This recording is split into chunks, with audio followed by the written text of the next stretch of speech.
اعوذ باللہ من الشیطان الرجیم، بسم اللہ الرحمن الرحیم۔ عمر بن حشام مکہ کے رہنے والوں میں سے ان چند لوگوں میں شامل تھا جو پڑھے لکھوں میں شمار ہوتے تھے۔ عمر بن خطاب اور عمر بن حشام۔ عمر بن حشام کے بارے میں کتابوں میں لکھا ہے کہ یہ وہ شخص تھا جس نے اس دور میں ڈکشنری لغت لکھی تھی، اور یہ انتہائی پڑھے لکھے لوگوں میں شمار ہوتا تھا۔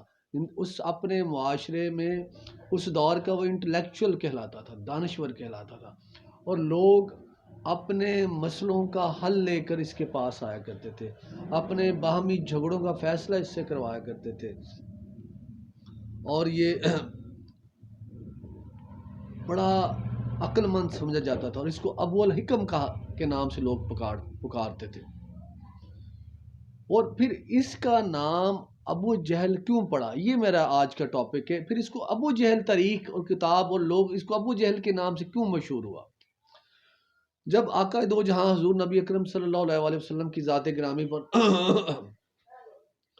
وحی نازل ہوئی تو آپ صلی اللہ علیہ وسلم نے اللہ کا پیغام مکہ کے معاشرے میں پھیلانا شروع کر دیا، اور لوگوں کو بتایا کہ اللہ کا حکم آ گیا، اللہ کا حکم آ چکا، اللہ کا دین آ چکا ہے، اور سارے لوگ اب اللہ کے حکم سے اپنی زندگیاں گزاریں گے، اپنے معاملات، اپنے فیصلے، اپنے جھگڑوں کا جو سلوشن ہے وہ حل ہے وہ اللہ کے حکم سے لیں گے، اپنی زندگیوں کو اللہ کے حکم سے گزاریں گے۔ اور یہی دعوت آپ نے اس دور کے عمر بن حشام، جو بہت بڑا دانشور مانا جاتا تھا، جو ابو الحکم کہلاتا تھا، آپ نے یہی دعوت اس کو دی کہ اللہ کا حکم آ چکا ہے، اللہ کا حکم آ چکا، اللہ کا دین آ چکا، اب لوگوں کے تنازعات، لوگوں کے مسئلوں کا فیصلہ ابو الحکم عمر بن حشام نہیں کرے گا، بلکہ اللہ کا حکم کرے گا، اور تم کو بھی اللہ کے حکم کے آگے، اللہ کے دین کے آگے سرنڈر کر دینا چاہیے، اور اللہ کے حکم کو، اللہ کے فیصلے کو مان لو۔ تو یہ وہ بات ہے جس کے آگے اس دور کے ابو الحکم نے، اس دور کے عمر بن حشام نے، جو انتہائی بڑا دانشور مانا جاتا تھا، اس نے اللہ کے حکم کے آگے، اللہ کے دین کے آگے جھکنے سے انکار کر دیا۔ تو اللہ کے پاک نبی صلی اللہ علیہ وسلم نے، اللہ کے پیارے محبوب صلی اللہ علیہ وسلم کی ذات گرامی نے اس کا نام ابو جہل رکھا۔ پھر دنیا اس کے بعد لوگوں نے اس کو ابو الحکم کے نام سے کسی نے نہیں پکارا۔ آج ساری دنیا اس عمر بن حشام کو، اس ابو الحکم کو، جس دور میں ابو الحکم کہلاتا تھا، جس نے ڈکشنری لکھی ہوئی تھی، پڑھا لکھا شخص تھا، دانشور مانا جاتا تھا، آج ساری دنیا اس کو ابو جہل کے نام سے جانی جاتی ہے۔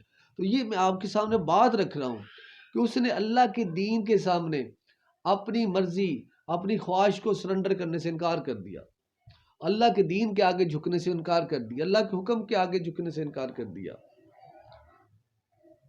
اس نے اللہ کی حاکمیت کو ماننے سے انکار کر دیا۔ عزیز دوستو، عزیز بھائیو، جو میں بات آپ کے سامنے رکھ رہا ہوں وہ یہ ہے، میں نے اور آپ نے اپنا جائزہ لینا ہے۔ آج ہماری زندگیاں ہیں، نماز، روزہ، حج، زکوٰۃ میں تو ہم اللہ کے حکم کے سامنے جھک جاتے ہیں، لیکن جب معاشرتی لائف کی باری آتی ہے، جب سوشل لائف کی باری آتی ہے، تو اس لائف کے بارے میں جو اللہ تعالیٰ کے احکامات ہیں، کیا ہمارے اندر کا نفس اور ہمارے اندر کا ابو جہل جو شیطان ہے، کیا ان اللہ کے احکام کے آگے جھکتا ہے؟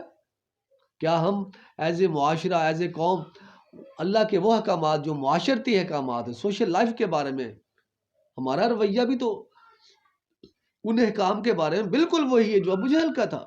ہم بھی اس کو ماننے سے انکار کر رہے ہیں، عملاً انکار کر رہے ہیں، وربلی تو نہیں کر رہے، زبانی تو نہیں کر رہے۔ آپ اس کو یوں، میں آپ کے سامنے اس کی مثال دیتا ہوں، جیسا کہ اللہ تعالیٰ کا حکم ہے، شرعی حکم ہے، محرم اور نامحرم رشتوں کا، کچھ رشتے محرم ہیں، کچھ نہ محرم ہیں، اور محرم رشتے وہ ہوتے ہیں جن سے پردہ کرنا فرض نہیں ہوتا، جیسے آپ کی پھپھو، خالہ، والدہ، والد، ان سے پردہ فرض نہیں ہوتا، لیکن نامحرم رشتے وہ ہوتے ہیں جن کو سے پردہ کرنا فرض ہوتا ہے، شرعی پردہ فرض ہے۔ اب ایمان سے بتائیے کیا ہماری لائف میں یہ کنسیپٹ موجود ہے؟ لوگوں کی اکثریت جو ہم مسلمان کہلاتے ہیں اور ہماری اکثریت تو یہ محرم اور نامحرم کا تو کنسیپٹ ہی پتہ نہیں یہ کیا ہوتا ہے، اور محرم کون سے اور نامحرم کون سے ہیں، اور اس پر عمل کرنا تو بعد کی بات ہے، ہمیں تو نامحرم کا ہی نہیں پتا وہ کیا ہوتے ہیں، اور یہ اسلام کی بنیادی باتوں میں سے ایک بات ہے اور ہمیں اس کا پتہ ہی نہیں ہے۔ اور ستر کے احکامات، ستر کو چھپانا فرض ہے، تو ہمارے بھائی ہیں جو ہماری بہنیں ہیں، کیا ہمیں اس شرعی سطر کا پتہ ہے جسم کے وہ حصے جس کو ہمیں چھپانا فرض ہے؟ مرد کی سطر کیا اور عورت کی سطر کیا، یہ ہمیں پتہ ہی نہیں ہے اور اس کو چھپانا فرض ہے۔ اور اسی طرح آپ مطلب جو بھی مسائل لے لیں، مطلب آپ گھریلو لائف لے لیں، کاروباری لائف لے لیں، تربیتی لائف لے لیں، مطلب ہم اس لائف میں جو اللہ کے احکامات ہیں ہم عملاً تو ان کا انکار کر رہے ہیں۔ ہم اور جو ہمارے اندر معاشرتی اونچ نیچ ہے، جو آپ سٹینڈرڈز کو لے لیں، لوگوں کی عزت اور ذلت کو ناپنے کا جو ہمارا معیار ہے، کیا وہی ہے جو دین نے دیا ہوا؟ کامیابی اور ناکامی کو ناپنے کا جو معیار، جو سکیل، جو تکڑی، جو ترازو، جو کیا ہمارا وہی ہے جو دین نے دیا ہے؟ اللہ کے دین نے تو عزت کو ناپنے کا معیار تقویٰ دیا، کیا ہمارا معیار جب ہم لوگوں کی عزت کا فیصلہ کرتے ہیں، لوگوں کے معزز ہونے کا فیصلہ کرتے ہیں، تو کیا ہم تقوی کی وجہ سے کسی کو عزت والا مانتے ہیں؟ ہم تو عزت تقوی کی وجہ سے نہیں مانتے، ہم تو پیسے کی وجہ سے کسی کو عزت والا مانتے ہیں۔ اللہ کے دین میں اللہ کی شریعت نے کسی اس شخص کو ذلیل کہا، بد کردار کہا، جو اللہ کے دین کا مخالف ہے، تو کیا جب ہم فیصلہ کرتے ہیں، جب ہم ڈکلیئر کرتے ہیں، کیا ہم نے کسی اس شخص کو بے عزت کہا جو اللہ کے دین کا مخالف ہو؟ ہم تو ذلیل اور بے عزت اور گھٹیا اس شخص کو گردانتے ہیں جس کے پاس مادی چیزیں، مال، دولت، سونا چاندی کم ہو، جس کا سوشل سٹیٹس نیچے ہو۔ کیا یہ ہمارا معیار ہے؟ نہیں ہے۔ تو ہمارا کلمہ تو ہم آقا دو جہاں حضور نبی کریم صلی اللہ علیہ وسلم کا پڑھتے ہیں، لیکن ہمارے وہ معیار سٹینڈرڈز ہم نے ان سے نہیں لیے۔ ہم نے آپ صلی اللہ علیہ وسلم کی شریعت سے صرف عبادات والے پہلو لیا ہے۔ ہم نے جو معاملات کے بارے میں آپ صلی اللہ علیہ وسلم کی شریعت ہے، جو دین لے کر آئے، جو اللہ کے احکامات آپ پر اترے، وہ احکامات جو معاشرتی لائف کے بارے میں ہے، جو سوشل لائف کے بارے میں ہے، ہم ان کا عملاً انکار کر رہے ہیں، منہ سے نہیں کرتے۔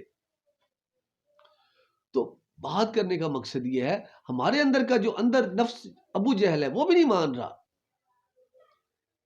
اور اس نے دین کے آگے جھکنے سے انکار کر دیا تھا، تو عملاً تو ہم بھی دین کے آگے نہیں جھک رہے، ہم بھی اللہ کے احکامات کے آگے، وہ احکامات جو سوشل لائف کے بارے میں دوبارہ ریپیٹ کر رہا ہوں، ان کے آگے ہم بھی سرنڈر نہیں کر رہے۔ یہ ہمارا رویہ ہے، یہ ہمارا عمل ہے۔